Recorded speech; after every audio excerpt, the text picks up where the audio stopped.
Assalamualaikum warahmatullahi wabarakatuh. Halo teman-teman semuanya. Pada video ini kami akan mempresentasikan analisis destinasi wisata sejarah dan budaya di Jakarta dalam konteks perencanaan dan pengelolaan kawasan wisata. Fokus kajian kami meliputi Monumen Nasional atau Monas, Museum Nasional Indonesia, dan Museum Pancasila Sakti sebagai kawasan wisata sejarah yang memiliki peran strategis dalam edukasi dan pembangunan pariwisata. Presentasi ini disusun oleh kelompok 2, yaitu beranggotakan Risma Ariyanti, Adi Nugroho, dan Putra Rozak Ainun. Pembahasan akan dimulai dari pendahuluan, tujuan analisis, kajian masing-masing kawasan wisata, hingga perbandingan, tantangan, serta rekomendasi pengelolaan kawasan wisata. Wisata sejarah merupakan bagian penting dalam perencanaan kawasan wisata, karena tidak hanya berfungsi sebagai daya tarik pariwisata, tetapi juga sebagai sarana edukasi dan pelestarian budaya. Dalam konteks perkotaan, pengelolaan kawasan wisata sejarah harus memperhatikan aspek lingkungan, aksesibilitas, serta kenyamanan pengunjung. Jakarta memiliki berbagai kawasan wisata sejarah bernilai nasional yang perlu dikelola secara terencana agar tetap relevan dan berkelanjutan.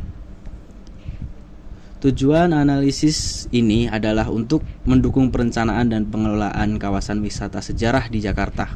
Analisis dilakukan untuk mengidentifikasi potensi kawasan, mengevaluasi aspek atraksi, aksesibilitas, dan fasilitas, serta menilai keunggulan dan kelemahan masing-masing kawasan wisata sebagai dasar pengembangan yang berkelanjutan. Monumen Nasional merupakan kawasan wisata sejarah yang berfungsi sebagai ikon nasional dan ruang publik utama di Jakarta.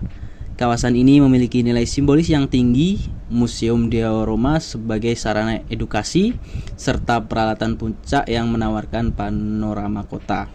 Dalam perencanaan kawasan wisata, Monas berperan sebagai pusat aktivitas wisata, budaya, dan rekreasi di kawasan pusat kota. Analisis SWOT Monas. Dari sisi kekuatan, Monas memiliki lokasi strategis, nilai sejarah tinggi, serta daya tarik visual yang kuat. Namun, kelemahan seperti antrian panjang dan keterbatasan akses disabilitas menunjukkan perlunya pengelolaan arus pengunjung dan peningkatan fasilitas kawasan. Peluang pengembangan kawasan Monas meliputi pemanfaatan teknologi digital dan integrasi dengan kawasan wisata sekitarnya. Tantangan utamanya adalah biaya pemeliharaan dan perubahan minat wisatawan yang harus diantisipasi dalam perencanaan jangka panjang. Analisis 4A Monas, atraksi dan aksesibilitas. Atraksi di kawasan Monas mencakup museum diorama, relief sejarah, dan ruang terbuka hijau lapangan Merdeka.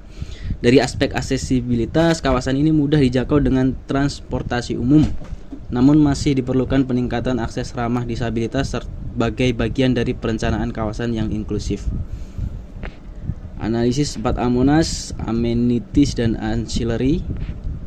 Fasilitas mendukung di kawasan Monas meliputi toilet, kantin, toko souvenir, dan pusat informasi wisata. Layanan tambahan seperti pemandu wisata dan program edukasi menunjukkan bahwa Monas memiliki potensi besar sebagai kawasan wisata sejarah yang dikelola secara multifungsi. Museum Nasional. Di poin berikutnya, Museum Nasional Indonesia merupakan kawasan wisata edukasi dengan koleksi sejarah dan budaya yang sangat lengkap. Sebagai museum tertua di Indonesia, kawasan ini memiliki peran penting dalam perencanaan wisata berbasis edukasi dan pelestarian warisan budaya. Kita masuk ke analisis SWOT. Kekuatan Museum Nasional terletak pada kelengkapan koleksi dan nilai edukatif yang tinggi. Kelemahan berupa keterbatasan aksesibilitas dan proses renovasi menunjukkan perlunya pengelolaan kawasan yang lebih adaptif. Peluang pengembangan meliputi digitalisasi, koleksi, dan kerjasama internasional, sedangkan ancaman utama adalah risiko kerusakan artefak dan keterbatasan pendanaan. Analisis 4A, atraksi dan aksesibilitas. Atraksi antara museum ini mendukung fungsi kawasan sebagai pusat pembelajaran sejarah. Akses kawasan cukup baik, namun perencanaan fasilitas ramah disabilitas masih perlu ditingkatkan agar kawasan dapat diakses secara merata. Yang berikutnya ada amenity dan ancillary. Fasilitas dan layanan tambahan seperti ruang acara, pemandu wisata, dan program edukasi menunjukkan bahwa Museum Nasional berpotensi dikembangkan sebagai kawasan wisata edukatif terpadu. Yang ketiga ada Museum Pancasila Sakti. Museum Pancasila Sakti merupakan kawasan wisata sejarah politik yang memiliki nilai historis tinggi. Kawasan ini dirancang sebagai ruang refleksi sejarah nasional melalui diorama, monumen, dan situs bersejarah. Kita masuk analisis SWOT. Kekuatan utama kawasan ini adalah nilai sejarah yang kuat dan akses yang relatif ramah disabilitas. Kelemahannya terletak pada penyajian sejarah yang masih terbatas dan promosi belum optimal. Peluang pengembangan kawasan dapat dilakukan melalui kerjasama pendidikan, sementara tantangan utamanya adalah persepsi monoton dan rendahnya minat generasi muda. Berikutnya ada analisis 4A, atraksi dan aksesibilitas.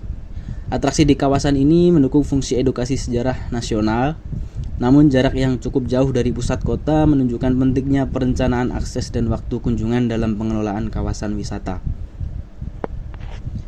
Berikutnya ada amenity dan ancillary.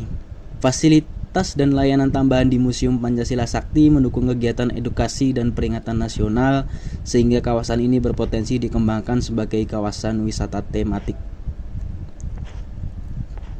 Kita masuk ke slide perbandingan antar 3 kawasan wisata tersebut. Setiap kawasan wisata memiliki karakteristik yang berbeda. Yang pertama, Monas unggul sebagai ruang simbolik nasional, Museum Nasional sebagai pusat edukasi budaya dan sejarah, sedangkan Museum Pancasila Sakti sebagai kawasan refleksi ideologi. Hal ini menunjukkan bahwa perencanaan kawasan wisata harus disesuaikan dengan fungsi dan karakter masing-masing destinasi wisata. Untuk tantangan umumnya dalam pengelolaan wisata sejarah meliputi keterbatasan aksesibilitas, penyajian yang masih konvensional, manajemen fasilitas, serta rendahnya daya tarik bagi generasi muda.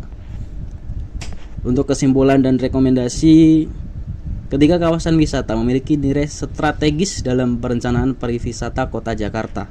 Diperlukan peningkatan infrastruktur, pemanfaatan teknologi digital, serta strategi promosi kreatif agar kawasan wisata sejarah dapat dikelola secara berkelanjutan dan adaptif.